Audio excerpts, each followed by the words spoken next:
Esse episódio tem um apoio da Neves Transportes e Logística, uma marca que também acredita na força da continuidade, do cuidado e da presença constante ao longo do caminho. Olá, sejam bem-vindos a mais um episódio do Não Pode Vacilar. Carol, tudo bem, amiga? Tudo certo, Si. Perfeito. Eu já vou começar falando dos nossos patrocinadores. Então, temos aqui Criarte VIP, que um brinde, amiga. Faz tempo que a gente não faz um brinde, eu ia né? falar isso. Um brinde a Criarte VIP, então, que nos presenteia com a caneca e presenteia também o nosso convidado. Você vai ganhar hoje aí a caneca, o nosso convidado, que já já nós vamos apresentar. Quero falar também do nosso patrocinador Resende, que traz aquele salgadinho para sua festa. Gente, eu vou falar, e não é aquele salgadinho de festa que cabe numa bocada, tem que duas no mínimo e ó, festa. E Copenhagen, Parada Pinto 344. Então, nosso muito obrigada. Copenhagen bombou, Carol, na Páscoa. Outros eventos agora para vender chocolate, né? Exatamente. Vem agora, Dia das Mães. Então, se organize, se programe para dar uma passadinha lá na Copenhagen, Parada Pinto 344. Patrocinadores agradecidos. E, Carol, conta aí para quem está em casa quem é o nosso convidado hoje.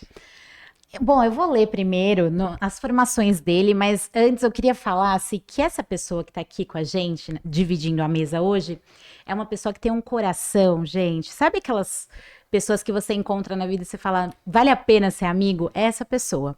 Ele veio aqui de longe para estar aqui com a gente, um sacrifício, né, Si? Foi. Porque a gente sabe que São Paulo, trânsito, se a gente vai no próprio bairro, demora 1 hora. Imagina ele que veio do ABC aqui para estar conosco na Zona Norte de São Paulo.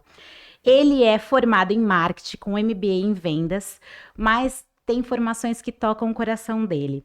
A disciplina positiva pela PDA, formação em mentoria parental pela Escola da Educação Empática e está concluindo uma formação nas áreas de prevenção e trauma infantil, que é super importante, certo, Si? Certo, e agora eu tô estudando trauma, amiga do céu, a gente precisa saber mais, viu? É muito importante essa área e às vezes as pessoas não têm tanto conhecimento nisso, né? Ele vai falar aqui pra gente hoje também sobre isso. Além de tudo, ele é pai, é casado com a Maiara, pai da Ana e da Clara. É sócio fundador da escola, cofundador da escola Colegare, que fica em São Bernardo, e também é sócio da plataforma Celuz. Hoje estamos aqui com o Rodrigo Serafim, seja muito bem-vindo!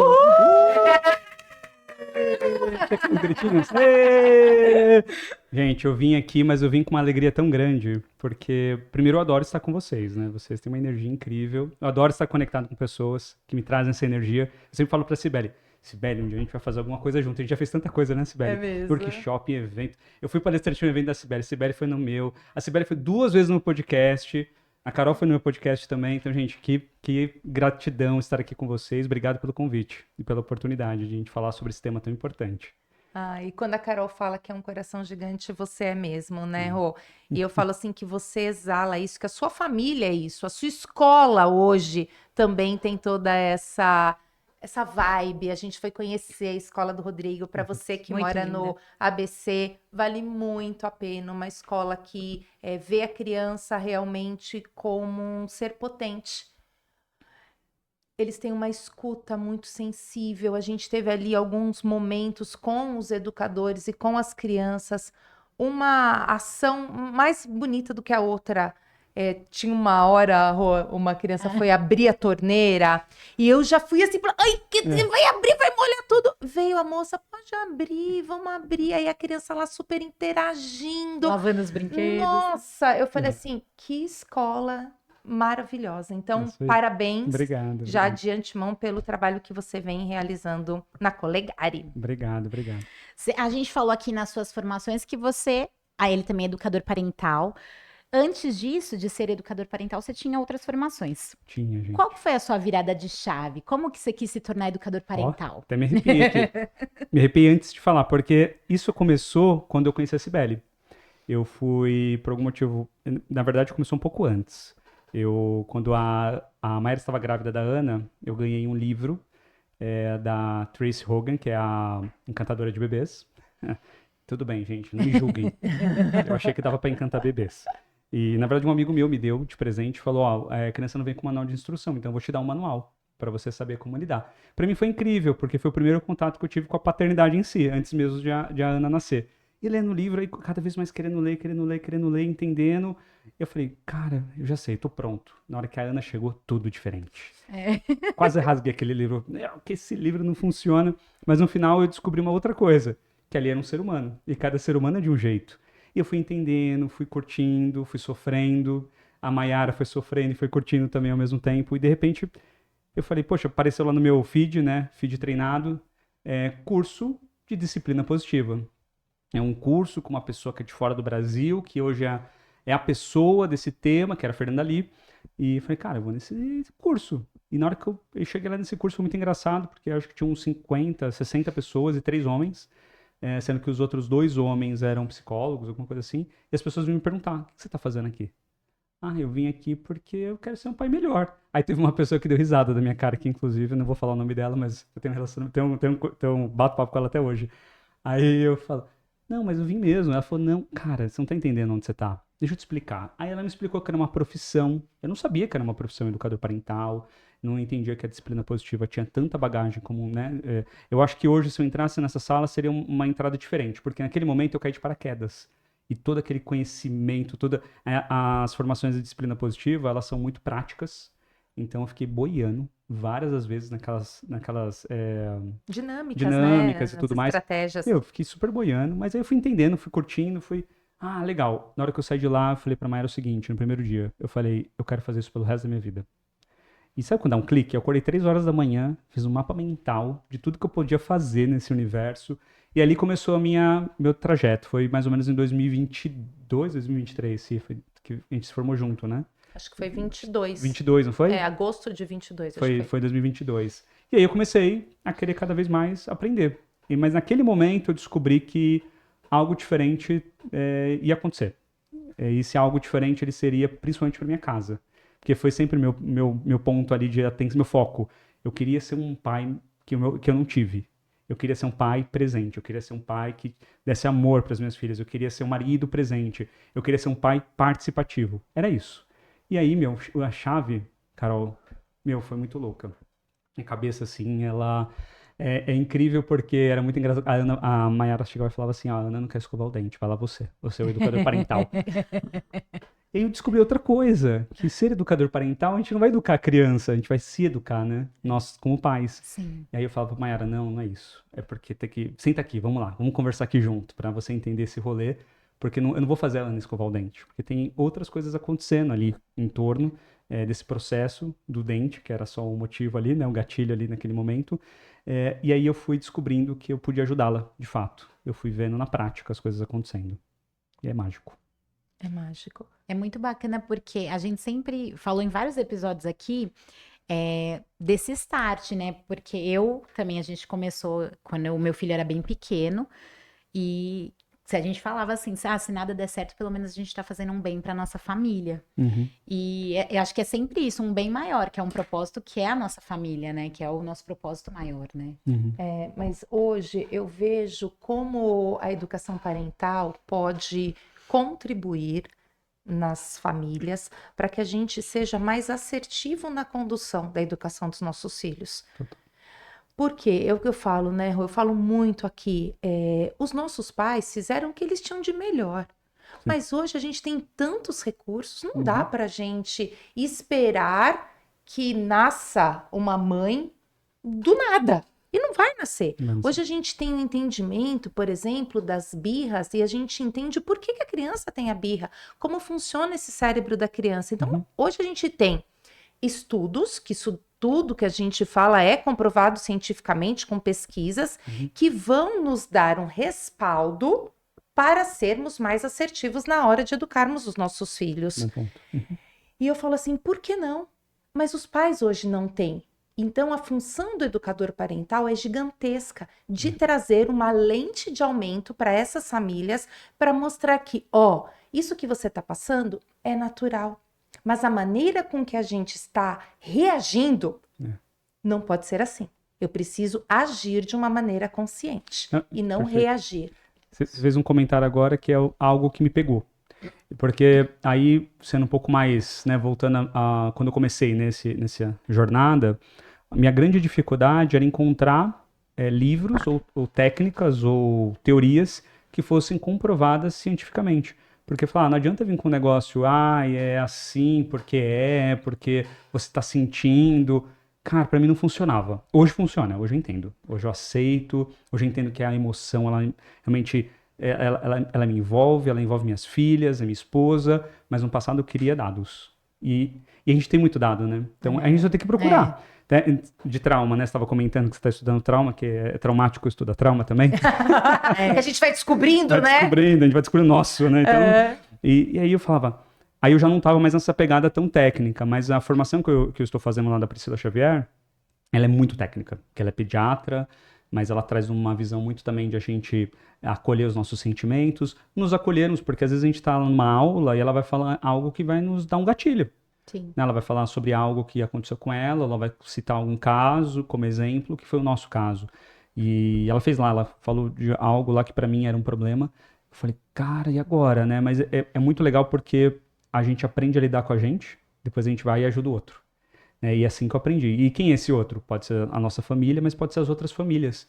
Acho que essa foi a grande magia desse movimento da educação parental. É o quanto nós, aqui, essa mesa e tantos outros que nós conhecemos, podemos transformar e impactar outras casas, outras famílias. E a gente impacta, gente. Isso é muito louco, né? E a disciplina positiva, ela não traz essa questão do trauma, né, Rô? A gente Não. vai ampliando os nossos saberes. Isso. A questão do apego seguro, também que você estuda muito sobre. Sim, sim. A importância da família, da mãe, desse responsável, desde o início, para a criança se sentir amparada, se sentir segura, o impacto que isso tem ao longo da vida dela. Então, são conhecimentos que antigamente a gente não tinha e que hoje a gente tem, graças a Deus. E se você está em casa e muitas vezes fala, Sibeli, eu não sei por onde começar, procure um educador parental. Procure alguém que possa te dar um norte, te dar o caminho. E assim, não é uma poção mágica. Por quê? O manejo está dentro de você. Mas o educador parental, ele vai te dar estratégias, ele vai te dar recursos, mas precisa ter a constância que isso cabe a você e a sua família. O Rô falou uma coisa interessante, né, que eu acho que tem muitos aspectos das pessoas que ouvem a gente, né, que você teve uma realidade diferente do que você quer passar para suas filhas, né, então, ter essa consciência, a gente fala do autoconhecimento, que é muito importante para você estudar, para você partir para algum lugar, né? Então você tá em um lugar, você quer ir para onde? Eu também, a gente no podcast que a gente foi do Rô, eu me emocionei, porque tem coisas que a minha mãe, como assim, falou, né? Minha mãe e meu pai me criaram com o melhor que eles tinham, mas tem coisas que ainda são reflexos, e hoje eu não quero que o Joaquim sofra isso. Então acho que a forma de falar não é só... Hoje tá nesse hype de educação positiva, disciplina positiva não funciona.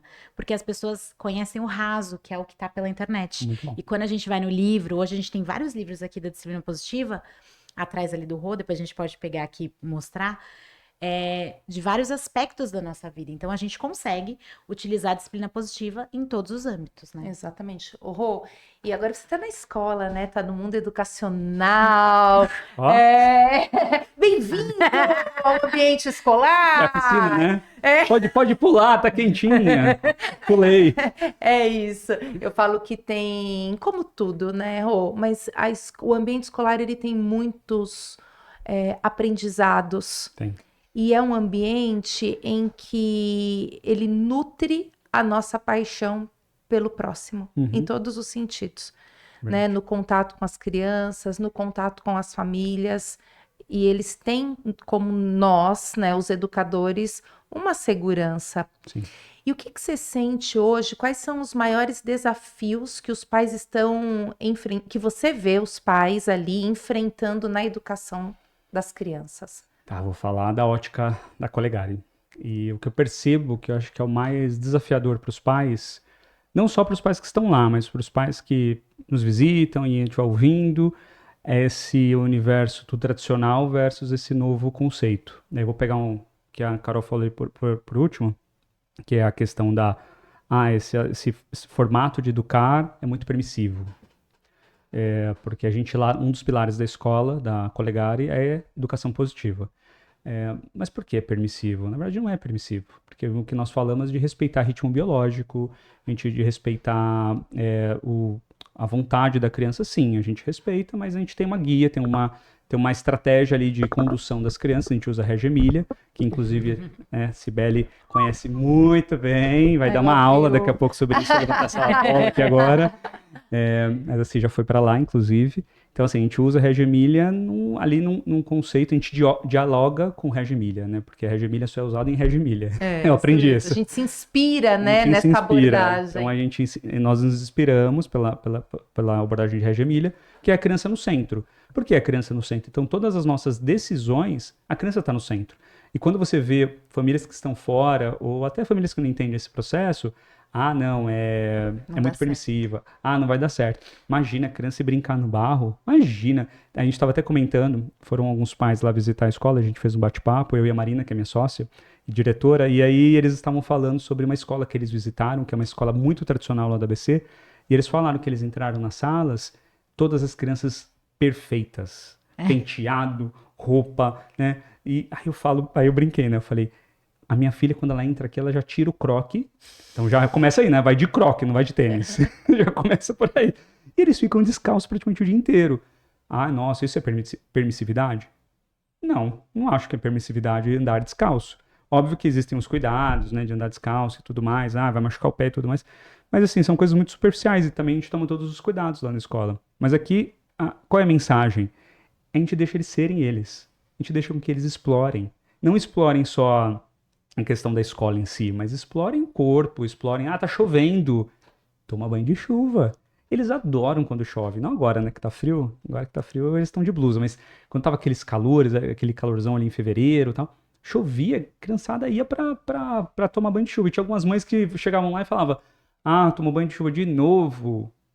Aí eu via, né, que eu tava lá na recepção ali, onde os pais chegavam, aí no outro dia falou, tomou banho de novo! Eu falei, acho que ela entendeu o benefício. Porque no final do dia é um banho, gente. O banho de chuva ali, ele faz parte, inclusive, de um momento de exploração da criança, né? Então, acho que a grande dificuldade hoje para mim, que estou chegando agora, né? Penso o seguinte, o Rodrigo, ele não era da educação, ele chega, Marina tem mais de 10 anos, que é minha sócia, então eu chego agora e eu olho uma foto. Aí eu vou lá com um sonho, o sonho de transformar o mundo, sabendo que a gente não vai transformar o mundo, mas se a gente transforma as pessoas, para as pessoas transformarem o mundo, Paulo Freire. Eu já falo Paulo Freire. Você já está muito citando educador. Paulo Freire aqui já. E aí eu percebo que todo esse conhecimento que eu vou trazendo, essa bagagem que eu vou trazendo, que é muito interessante para o negócio, né, de administração, de marketing, a estratégia é legal, mas a vivência que eu participo e vendo os pais, essas crianças ali, nós temos mais ou menos uns 20% de crianças que são crianças atípicas, e essas crianças são super carinhosas, elas são super atenciosas, elas querem você ali, eu entro, às vezes eles vêm no meu colo, sabe? E aí, antes eu não conseguia entender. Nossa, como que eles são, né, agora eu vou falar de um lugar aqui de quando eu não conhecia. Quando eu vi uma criança com um cordãozinho ali que tinha autismo, eu ficava meio que, nossa, o que vai acontecer ali? Eu ficava um pouco inseguro, porque foi o que eu aprendi, foi o que eu recebi na minha vida. Sim. Hoje, quando eu vejo, eu tô de abraçar, dá vontade de mostrar, né, falar, legal, vamos brincar, eles querem atenção. E é um ser humano, que é algo também que acho que é um grande desafio hoje, não só lá na escola, mas da sociedade. Entender que essas crianças, que seja com algum tipo de deficiência, ou seja, uma criança atípica, é um ser humano. Então, antes dessa diversidade que ele tem, ele é uma pessoa que está ali. Uma pessoa com suas necessidades, com seus interesses, e na hora que você pega e entende, sabe quando você entende o que eles querem dizer? Tem lá uma criança, uma criança que ela é não verbal lá. E é lindo você ver ele começando a se comunicar, já emitindo som. Ele chegou na escola, gente, ele não andava. Hoje, ele desce correndo a rampa. Vocês foram lá, vocês lembram aquela rampa que tem na entrada da escola? Ele desce correndo aquela rampa. E quando a gente olha aquilo, eu paro, às vezes, fico olhando e falo, cara, eu tô participando de tudo isso. Eu tô participando mesmo. Eu tô, de alguma forma, ajudando. Então, para mim, acho que isso é a grande beleza, né? Eu falo assim, eu até me emociono, porque eu sou completamente, nossa, encantada e lisonjeada por contribuir mesmo nessa primeira e segunda infância das crianças, que é né, a turma, a faixa etária que eu trabalho.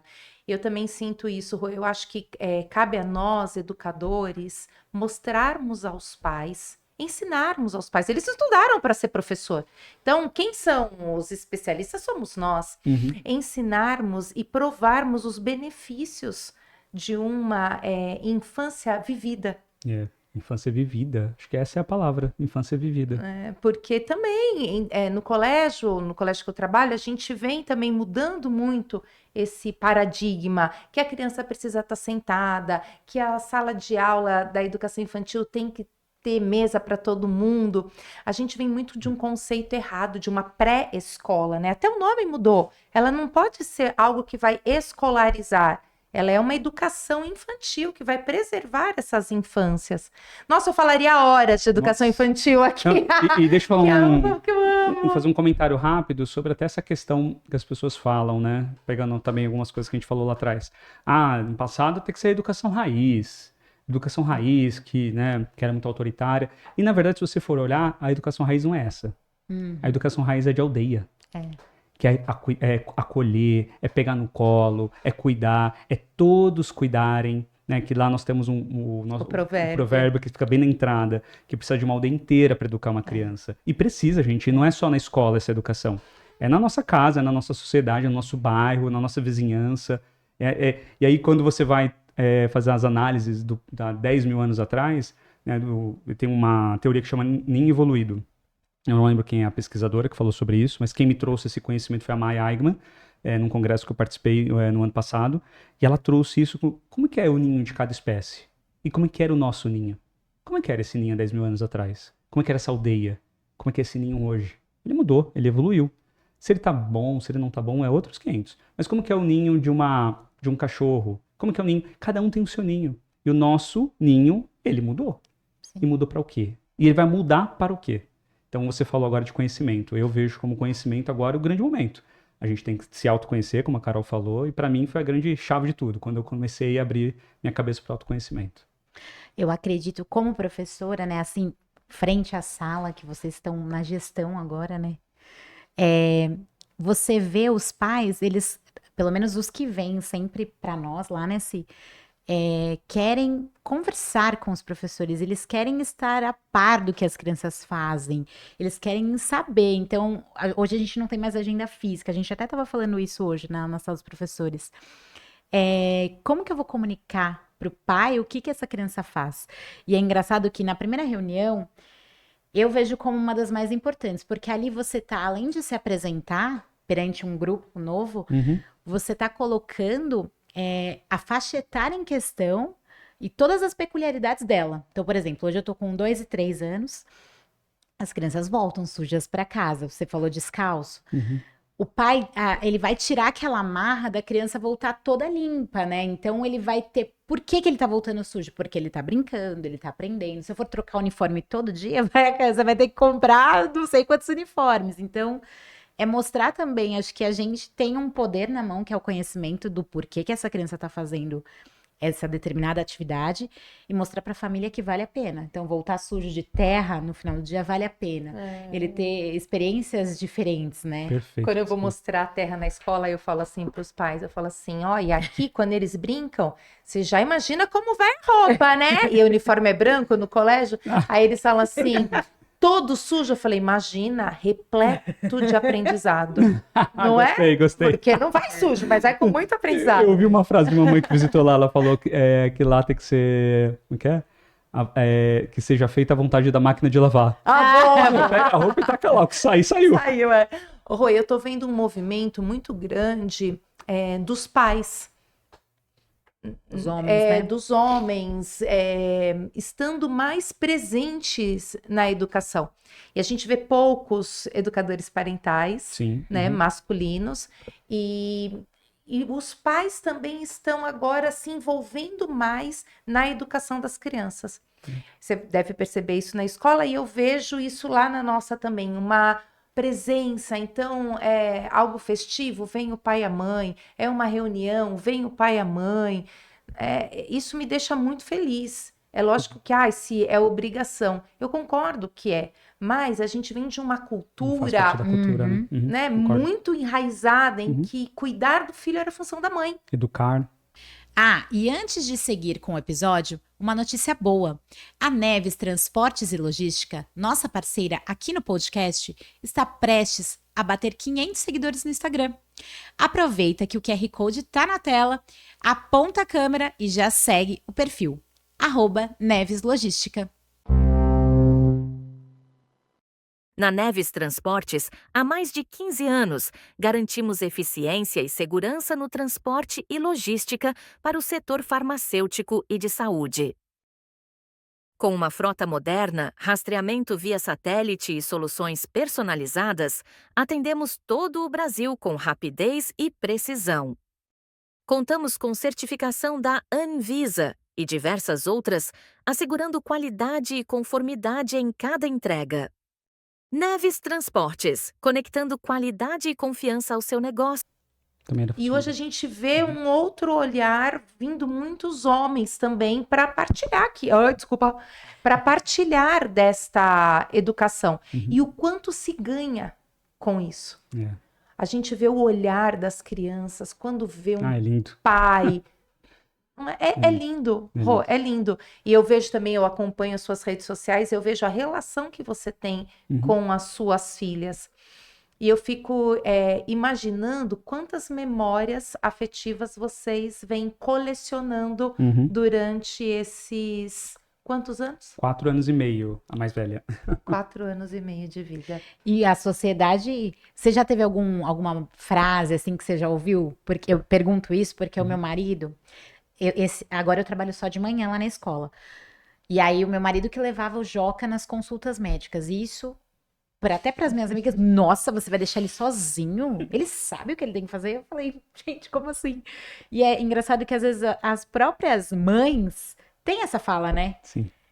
Até eu já devo ter falado isso em algum momento da minha vida. Hoje não falo mais, mas porque eu ressignifiquei isso, né? Porque agora eu vejo o meu Rodrigo em ação. E você também é isso com as meninas, né? Você já ouviu alguma frase? Eu tive já um caso de uma médica, não é a nossa pediatra de hoje, pediatra antiga, que quando eu cheguei lá no consultório, ela estranhou. Ela, cadê a Mayara? Não, mas aí tudo bem, né? Tô ok. Não, ela não pôde vir hoje e tal, vim eu. Ela falou, tá bom. E ela foi lá, né, conversamos e foi tudo bem. Aí ela falou, tá, eu vou passar aqui pra Mayara. Falei, cara, ela não tá confiando em mim. Aí eu fico pensando, o que essa sociedade também traz pra ela, né? Então, aí eu falei, bom, vou aceitar. E naquela época, talvez meu nível de consciência não era tão profundo também. Porque se fosse hoje, talvez eu ia falar, não, você não vai mandar pra ela. Você tá já falando aqui, tá tudo bem. Pra mim, pra ela, tamo junto, né? Mas assim, eu acho que eu nunca ouvi nada. Eu fiz um post recente sobre, ele deu uma viralizada assim gigante, que foi são 3 imagens, aí chega um pai com um filho no colo, aí uma pessoa perguntando, ai, que filho lindo, né, ele dorme a noite inteira? Aí o pai, dorme a noite inteirinha, e a mãe atrás, colheira. Aí ele come bem, a mãe com a mamadeira, né, com todo aquele aparato, come super bem, super tranquilo, né, ele se alimenta, e aí, né, trazendo ali um movimento, e eu, né, trazendo também essa visão de, às vezes o pai, ele acha que tá tudo bem, e a mãe tá, acontecendo um universo ali por trás dele. Gente, o que teve de comentário... Aí eu já tinha certeza que o mundo tava doente, né? Aí eu tive mais certeza ainda quando eu fui vendo os comentários ali. As mulheres, inclusive, postando. Eu acho que você tá falando uma bobagem, porque lugar do homem é trabalhando mesmo, e nós temos que cuidar dos filhos. E aí é o que a Cí falou agora, né? É uma questão cultural. Então você vem ali, né, durante muitos anos ali, falando, né, para a sociedade que a mulher que cuida, o homem trabalha, e todo mundo aceitou. Na Colegar, a gente tem muitos homens participativos. Homens que ficam lá, nós temos um espaço chamado Espaço Nós, que é onde nós nos conectamos, e eu fico muito lá. Né? E, vai muitos pais lá. E aí você falou, né? Quem foi? Eu não sei quem falou. Quando a cena, né, de quando chega o pai, ou chega a mãe também, né? E eu fico só reparando, porque eu tive a escola para mim é um ambiente muito hostil. Eu, na minha infância. E estar ali na Colegar é como se fosse um tratamento de trauma em tempo real ali pra mim, porque foi um lugar muito difícil, minha adaptação foi muito difícil. Eu cheguei já a deixar sangrando o braço da diretora de unhadas que eu dei. Nossa. Porque minha mãe não tinha o que fazer. Minha mãe solo, não tinha com quem deixar o filho. Eu vou deixar na escola. E ponto. E é o que ela podia. Não vou nem justificar. O que eu trago hoje como reflexo me causou um trauma gigante. Às vezes eu tô lá na sala, até falei esses dias aí no podcast lá no meu também. Tava lá na sala, eu e a Marina conversando numa reunião, entrou a coordenadora com uma criança chorando, pedindo o pai ou a mãe, agora eu não lembro. Eu tive que sair da sala, gente. Eu não consegui ficar na sala. Porque parecia eu pedindo, chorando. Doeu, mas doeu mesmo. E aí eu não vou ressignificando, mas eu vou entendendo como isso fala comigo, vou aceitando, vou falar, legal, isso aqui era o Rodrigo do passado, agora eu tô no outro movimento. Tô aqui, olha minhas filhas, eu vou lá, nossa, elas estão dando risada, estão descalças, pisando na terra, o uniforme tá marrom, né, cheio de aprendizado, aquele uniforme, uma coisa linda, e estão realmente vivendo ali. Falo, cara, que legal. E os pais que estão lá, os homens, a gente conversa bastante.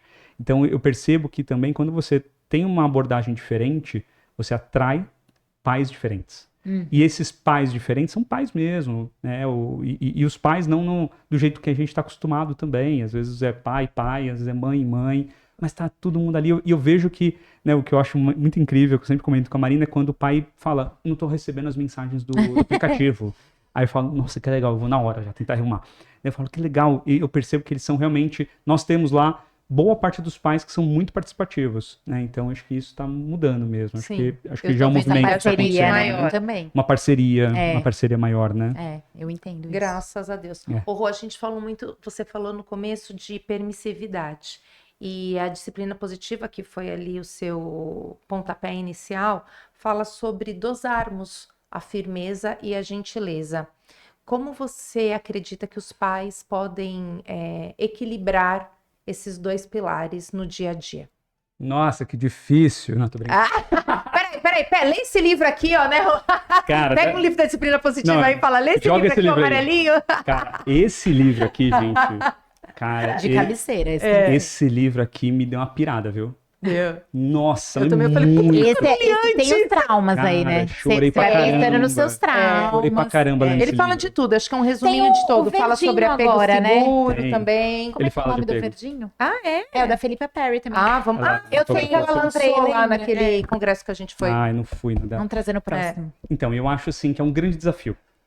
Porque boa parte de nós, seres humanos nessa terra, não tivemos isso. Sim. Ou tivemos pais muito autoritários, ou, eu não vou nem falar, talvez permissivos, talvez alguns deles até negligentes.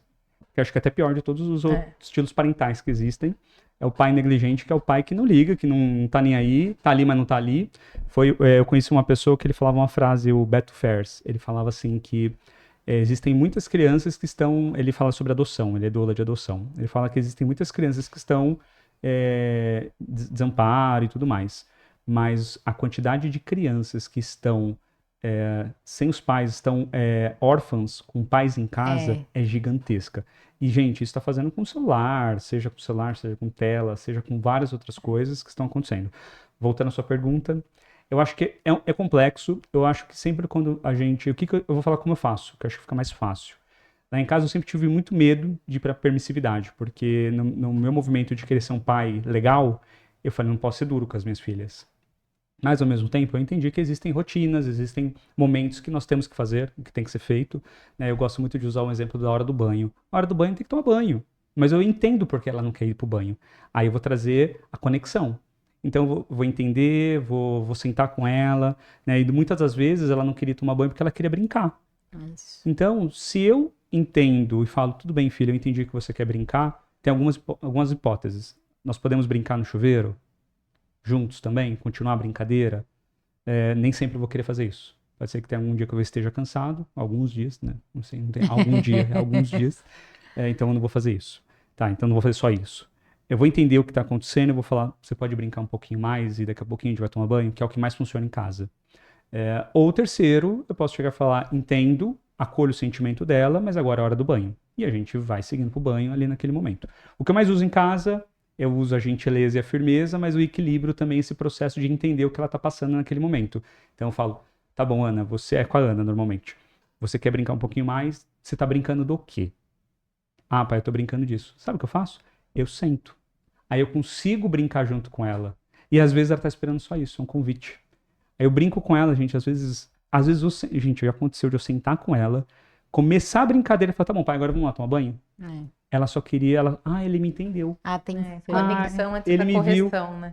Aí ele vem e falou, pai, a gente podia fazer tal coisa no chuveiro, eu coloco música, eu levo pote, mas era quem me matar, quando eu levo Tupperware, Tupperware lá pro chuveiro, ela quer me matar, mas eu levo, uma diversão, e faz cachoeira, e a gente faz um momento do banho tem que ser um momento divertido. Nem sempre eu consigo. Ontem, por exemplo, eu tava muito cansado, eu até pedi desculpa pra elas, falei, gente, eu tô cansado hoje. E aí também, eu trago pra elas também o meu sentimento, pra elas acolherem, elas não vão me corregular, é ao contrário, na verdade, mas elas entendem. Tá bom. Aí é muito engraçado, às vezes, a Ana. Clarinha, o papai falou que tava cansado hoje, tá bom? Vamos fazer tal coisa. Aí, tipo, guiando a Clara. Meu Deus, ela só tem 4 anos. E isso a gente vai percebendo que vai acontecendo. Uma outra coisa que aconteceu em casa, acho que foi ano passado, se eu não me engano. A Clara deixou o brinquedo cair no chão. Aí ela começou a chorar, porque a Clara ela tem um choro, ela grita. E a casa inteira parou, né? Minha Quantos sogra, anos que ela tem? a Clara tem 2 e a Ana tem 4. A fase, né? A fase. Aí minha sogra, sogra, não estou falando mal de você, tá bom? Só estou trazendo um caso. Só um fato. É só um fato. Isso. Minha sogra, ela quer parar o choro. E aí você usa o quê? Aí você vai quase para uma permissividade, você vai querendo... Uma manipulação. Vai querer comprar, vai para uma recompensa instantânea ali. Aí minha sogra ia falar, aí a Ana chegou e falou assim, Clarinha, por que você tá chorando? Ela baixou assim, ó, no nível da irmã. Por que você tá chorando? Aí ela falou, ela continuou chorando ali e tal. Aí ela falou, foi porque caiu seu brinquedo? E pegou o brinquedo e deu pra ela. Aí ela, sim. Aí ela falou, sabe o que depois? Pra finalizar? Você quer um abraço? E deu um abraço na Clara. A Mayra falou, eu não estava nesse dia, infelizmente, então eu não pude ver essa cena. A Mayra simplesmente me ligou e falou, você não sabe o que acabou de acontecer nesta casa. Acontece sempre isso? Não, gente, não acontece sempre, porque não vai acontecer sempre. Porque também tem, às vezes a Ana tá cansada, às vezes a Clara tá mais cansada ainda, às vezes eu tô cansada, a Ana tá cansada, a Clara tá cansada, a Mayara tá cansada, porque a gente também faz a troca parental muito funcional lá em casa. Quando um percebe que o outro tá assim, o outro já assume quase praticamente automático, é orgânico praticamente que a gente faz isso. Eu tenho os processos, então eu sempre levo elas pra dormir, pra tomarem banho, depois eu troco as duas, e normalmente ela e a Mayara vêm e a gente dorme os 4 juntos, meio que juntos assim, né? A gente só deita com elas, depois a gente sai do quarto. E aí tem hora que a Clara quer se trocar com a Mayara. Eu entendo. Aí algumas pessoas que podem ouvir falam, tá vendo? Tá aceitando tudo que a menina pede. Ela só quer trocar com a mãe, sabe por quê? Ela não quer trocar. Não é trocar com a mãe. Ela quer estar com a mãe. Você entendeu como a gente consegue... Isso que você falou não acontece sempre, mas nos momentos que acontece dá tanto orgulho, você fala, tô Nossa. no caminho certo, tô fazendo Porque é longo certo. prazo, gente, a gente tá falando de uma vida, a gente não tá falando de um mês ou um ano, mesmo. né? Acho que também esse negócio de rede social vai deixando a galera muito no instantâneo. Vai analisando as coisas, a gente já falou. Fica no imediatismo. Tem que funcionar agora. Meu, Não agora. funcionou, isso aí é uma porcaria. Pega esse livro e joga, cara. Quando a Tracy Rogue lá me ensinou lá que tinha que fazer, nem lembro, porque ela me ensinou, não funcionava. No dia seguinte eu tava querendo ir pra Inglaterra pegar ela de porrada já. Corta aí. Ô, Rô, você falou em redes, e como que a gente faz os pais confiarem nesse próprio caminho? Porque os pais, eles têm dificuldade em confiar em si mesmos, né? Tô no caminho certo? Tô fazendo certo? Eles têm que... eu vou falar de algumas formas que eu acho que pode funcionar. Primeira forma, autoconhecimento, para se conhecer. Segunda forma, consuma conteúdo de pessoas que vão trazer um conteúdo relevante, como não vacilar. Rodrigo, será? Porque são pessoas que, gente, é uma galera que está estudando. A gente não está falando algo supérfluo, a gente não fala raso, a gente fala com conhecimento, né? Vocês são super estudadas, vocês fizeram várias formações. Eu acho que, assim, o mais perigoso de rede social hoje é isso. É o querer ser muito rápido e querer ser raso. Num assunto tão complexo e profundo e longo prazo que é ser pai ou mãe. E aí a gente traz aquela máxima, né? A gente estuda para tantas coisas. Eu quero ser quero ser contador, administrador, quero ser designer, quero ser... Aí vou lá, faço uma faculdade de 3, 4 anos ou 2 anos hoje, né? Porque estão reduzindo todo o tempo de tudo. Aí me formei, tá tudo bem. Para ser pai e mãe, gente, tem que estudar o resto da vida. E é isso. E não é ver 5 dicas para se tornar um bom pai, né? Você vai ter que ver 5 dicas todo dia, 5 dicas novas, todo dia. Coloca no ChatGPT. Pede 5 dicas todo dia nova, ele vai te dar, viu? Nossa, gente, eu fico ouvindo Eu falo, como é bom, né, estar ao lado de pessoas como vocês. Com Nossa. conteúdo. Muito obrigada, muito obrigada. Rô, eu vou te fazer uma pergunta muito pessoal, e aí você se sinta à vontade de responder ou não. Tá bom. Você acha que a ausência do seu pai te tornou um pai melhor? Cara, ninguém nunca me perguntou isso. Ai, desculpa, é porque a gente tem uma proximidade, eu te Não, amo, por isso que eu te perguntei. Adorei a pergunta. Se pode ou não. Eu adorei a pergunta. Você perguntou de um jeito que acho que nunca ninguém me perguntou. Porque a ausência do meu pai foi sentida, sim. Foi sentida demais, assim, por mim. Mas eu senti muito mais quando eu era adulto. Eu não senti quando eu era criança. Porque acho que quando eu era criança eu não lembro direito. Acho que as minhas podas neurais foram muito profundas. Sei lá o que aconteceu. Mas eu não lembro direito o que aconteceu. Mas quando eu trago hoje para esse momento, eu fico às vezes me esforçando muito para eu conseguir lembrar, ter uma memória que tenha sido realmente muito boa com meu pai. Eu tenho que me esforçar. Eu acho que isso é o mais triste de tudo, né? Quando ele faleceu, ele é falecido. Ele faleceu em 2018. Eu fiquei pensando, falei, Mayara, em conversas minhas e Mayara, a gente falando sobre essa questão de pai, mãe. Aí a Mayara falou assim, poxa, vamos pensar nos momentos felizes, né? Aquele momento que você tá triste, né? Aquelas frases que a gente não sabe quando a gente não sabe o que fala? Vamos pensar nos momentos felizes e tal. E aí, naquele momento, eu falei, cara, que momento feliz que eu tive com meu pai. Eu tenho que ficar toda hora me esforçando. A todo momento. As minhas filhas, esses dias nós fomos na feira e uma das memórias afetivas que eu tenho do meu pai é feira. Porque meu pai, ele tinha uma fábrica de calçado e ele ia vender sapatos na feira. E de vez em quando ele me levava. Esse era o passeio, me levava. Esse era o passeio que nós fazíamos nos finais de semana, ir pra feira.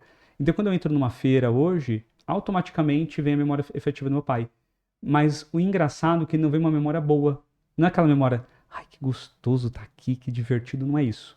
É uma memória de tipo, eu lembro desse lugar. Esse lugar é um lugar comum pra mim.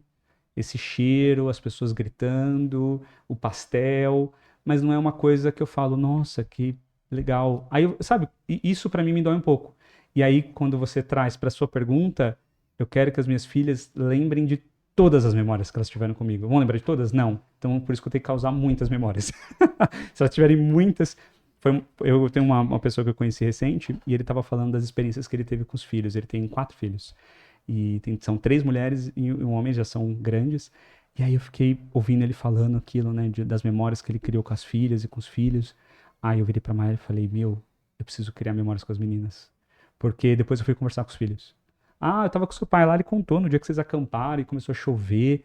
Gente, é verdade, aquela barraca que não parava em pé, nossa, aí caiu, começou a chover, a gente foi acampar no... Eles falavam os detalhes, eles começaram a dar risada juntos. Aí eu olhei pra Mari e falei, é isso que eu quero. Eu quero que quando eu for adulto, elas queiram estar comigo. E para que elas queiram estar comigo, nosso lar precisa ser um lar acolhedor, de amor, de carinho, de respeito, de atenção, de escuta, né? Você que fala tanto, né? De escuta ativa. Tem que ser um lugar de escuta ativa que elas serão ouvidas, percebidas. Eu sei o que elas sentem, ou melhor, eu sinto o que elas sentem, não ali não no lugar delas, porque a gente não consegue, né? Mas eu falo, legal, filha, eu tô entendendo o que você tá sentindo. Eu sei o seu sentimento. Então, quando a Ana, eu vou lá pedir pra ela tomar banho e ela não quer, e às vezes ela até chora, nossa, eu sei o que ela tá sentindo, ela quer brincar mais. Esses dias eu tava numa consulta de educação parental, e eu perguntei pra essa pessoa que tava na consulta comigo, o que mais te incomoda no seu filho? E ele falou, quando eu peço pra ele parar de brincar, ele não para. Aí eu falo, o que você gosta de fazer? Eu gosto de assistir série. Aí ele falou uma série. Eu falo, tá, quando vem alguém e te interrompe essa série, você fica feliz? Não gosto, né? Eu quero assistir até o final. Eu falei, então, seu filho quer brincar até o final? E é isso que eu quero trazer para as minhas filhas. Pô, meu pai sentava comigo, brincava. Eu não faço isso só para ter as memórias, não, é porque eu gosto também, tá? Eu gosto de estar com elas, mas eu sei qual vai ser o reflexo que elas terão na vida delas. Que lindo, Não sei tenho se eu certeza. respondi. Respondeu, e eu tenho certeza que vai Você me deixou aqui. acontecer. E isso de memória afetiva é muito lindo, assim, essa conexão que as famílias criam. Na Páscoa, a gente estava fazendo lá os nossos posts e a gente colocou exatamente da memória afetiva, porque eu vi uma enxurrada de famílias fazendo caça aos ovos. E eu achei aquilo tão mágico, porque há 5 anos atrás eu não via tanto isso na internet. E hoje veio um boom que as pessoas querem criar momentos. Tudo bem, se não acredita em Coelhinho da Páscoa, pode ser um momento no aniversário da criança, um piquenique. E aí eu tava conversando com o meu Rodrigo também, e aí a gente tava lembrando de um dia que o Joaquim, um domingo, acho que a gente também queria memórias, né, os pais, com as crianças, né, que a gente tava assistindo o Luciano Huck, né? Eu, no caso. Luciano Huck nos patrocina depois dessa. Ô, Lu, familhão. patrocina Pro Luciano esse daqui agora. E aí a gente desligou a TV e o Joaquim começou a inventar uma brincadeira lá de ônibus e não sei o quê. E ele ia lá, corria no quarto dele, pegava e a gente ficava. Eu era a motorista, o Rodrigo era o passageiro com ele. Aí depois, quando ele foi dormir com o Rodrigo, ele falou: será que a mamãe vai querer brincar de ônibus outro dia? Então são coisas simples, Nossa, né? que Que você bom. cria memória, né? Então é com o cotidiano, você sentar, brincar. Eu sei que não é fácil. Às vezes eu já tive mães que falaram pra mim: eu não sei brincar. E realmente, Muitos falam, né? a gente não sabe, Gente, né? Muita gente não os pais não foi brincaram. educada pra brincar, não aprendeu mesmo. Então, acho que é você só estar ali, como você falou, com a Ana, com a Clara, sentar, às vezes olhar. Ele brincar, você tá fazendo parte da brincadeira, né? E a gente vai criando, né, isso nas nossas famílias. Minha filha virou e falou assim: mãe, vai ter caça aos ovos. Ela tem 13 anos, meu. E eu não tive que esconder o ovo dela. Teve que esconder. Tudo da Copenhague. Loucura. Com certeza. E vocês sabem que eu lembro da minha mãe.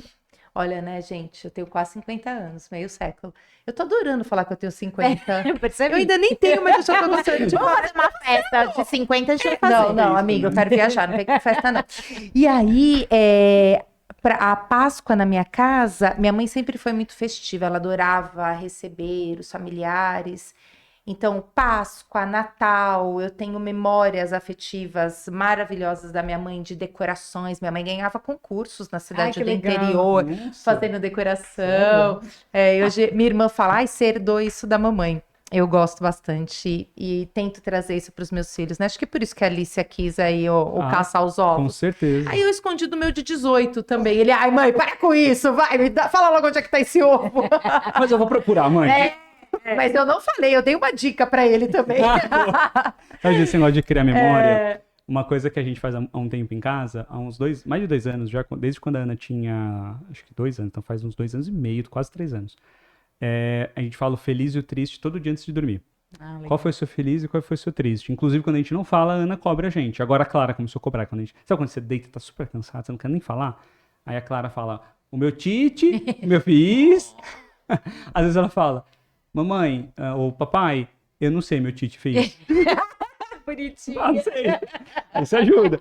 Olha, assim. E aí, sabe o que é muito louco? Às vezes o que elas falam. E às vezes a Ana fala: eu fiquei muito feliz. Ela fala uma coisa tão simples, às vezes. Aí você fala: nossa, aí tem hora que a gente vai pra cama e a Mari fala: meu, você ouviu o que a Ana falou?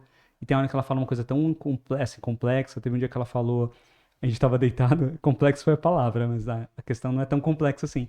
O feliz foi, eu não lembro qual foi, o triste, eu fiquei um tempo insuficiente com a vovó. Aí eu: insuficiente?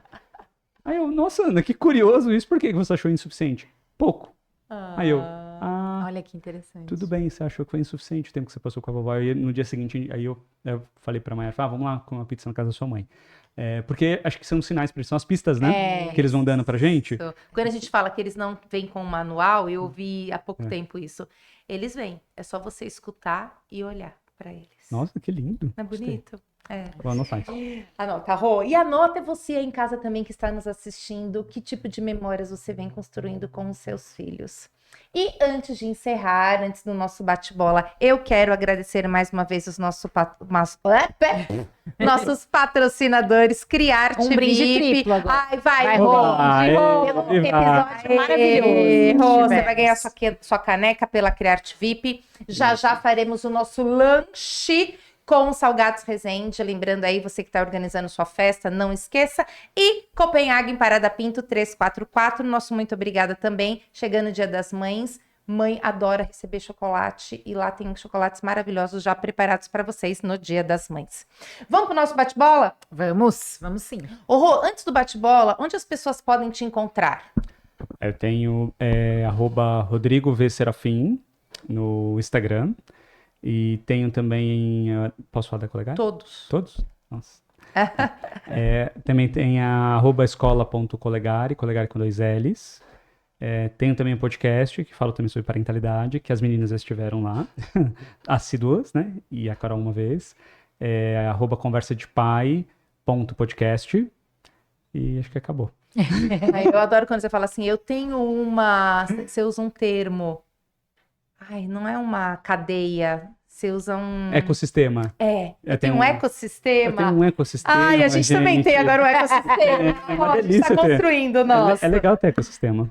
Vamos lá, então. Rô, o que vem na cuca, beleza? Eu adoro isso. Eu Quer começo? começar, Ká? Pode ser. Então vai lá. Um valor inegociável para sua família. Respeito. Um mito sobre parentalidade que você adoraria derrubar. Que a autoridade... uma palavra só? Não, pode discorrer. Que uma educação autoritária resolve. Um conselho que você se daria ao você do passado antes de se tornar educador parental. Vai se autoconhecer, rapaz. Um livro que todo pai e toda mãe deveriam ler. Ai, meu Deus, eu tenho alguns. Eu posso indicar 2? Pode. Este. Porque Esse é sensacional. inclusive, E o fácil título de dele, ler, né? ele é muito fácil de ler. Eu vou falar o nome, que é o livro que você gostaria que seus pais tivessem lido. E o outro livro que eu quero colocar na lista, da Maya Eigman, é Raiva não educa, a calma educa. É isso mesmo. Um momento simples que você teve com suas filhas e que ficou marcado no seu coração. Simples. Nunca é simples com elas. As nossas idas ao parque, elas são muito simples, mas elas sempre estão no coração, porque ver a felicidade delas de estarem juntas e eu ali naquele meio daquela felicidade também é muito contagiante. Educação parental em uma palavra. Caraca, não. Educação parental em uma palavra?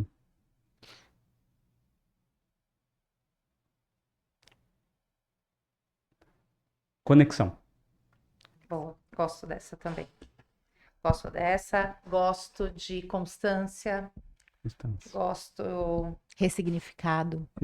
Gosto dessa. Tem, né, educação parental, ela vem mesmo para mudar alguns paradigmas. E que bom que a gente faz parte dessa história. É isso aí, a gente tá nessa jornada, juntos. Exatamente. Rô, antes da gente encerrar com a frase do dia, eu quero te agradecer muito.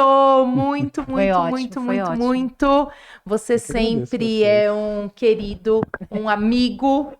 A gente acabou de falar o quanto, né, nos bastidores, o quanto a sua presença nos move. E é muito bom quando a gente tem pessoas que nos movem. Digo mesmo. Então, muito obrigada, viu? Obrigada mesmo por ter atravessado E teremos a cidade. muitos encontros ainda este ano. Sim, teremos sim, mesmo. que venham, né, Rô? Isso mesmo, a gente vai se encontrar por aí. E, Rô, eu vou pegar o gancho em 2 situações que você trouxe aqui. Você trouxe um exemplo em que a Clara é mais velha? Mais nova. A Ana. A Clara estava chorando e a Ana acolheu. Sim. E muito pelo exemplo que vocês dão na maneira de lidar com os desafios do dia a dia. Você trouxe o fato também de ser exemplo na hora de partilhar os seus momentos, seus dias felizes e tristes e o quanto as meninas cobram quando isso não acontece. Sim. Então, o quanto sermos bons exemplos para os nossos filhos repercute na educação que a gente quer para eles. E no livro da Philippa Perry, ela traz a seguinte frase: as crianças aprendem seu comportamento pela forma como são tratadas. Só aprendem a dizer por favor e obrigado quando demonstramos gratidão e respeito por elas também. A partir disso, elas podem incorporar esses sentimentos. E é isso que a gente viu no seu dia a dia. Essa frase já estava separada, mas eu acho que nada é por acaso. Ela vem coroar a sua participação no nosso podcast, mas mais do que isso, coroar o pai da Clara e da Ana que você vem se construindo. Então, Nossa, muito que lindo. obrigada, Rô. I love you, Felipa. É isso mesmo. É isso? É isso. Obrigado. meninas. Então, Rô, mais uma vez, nosso muito obrigada. Obrigado a vocês, adorei. Eu queria comentar sobre a frase, não pode. Frase linda! Que frase linda! Não, tô brincando. Frase linda. Bastidores, gente, bastidores. Adorei Piada a frase. interna. Muito linda. Isso mesmo. Parabéns. Então, você que está aí e teve esse dia e esse momento de aprendizado conosco, não esquece, porque na educação do seu filho Não pode vacilar.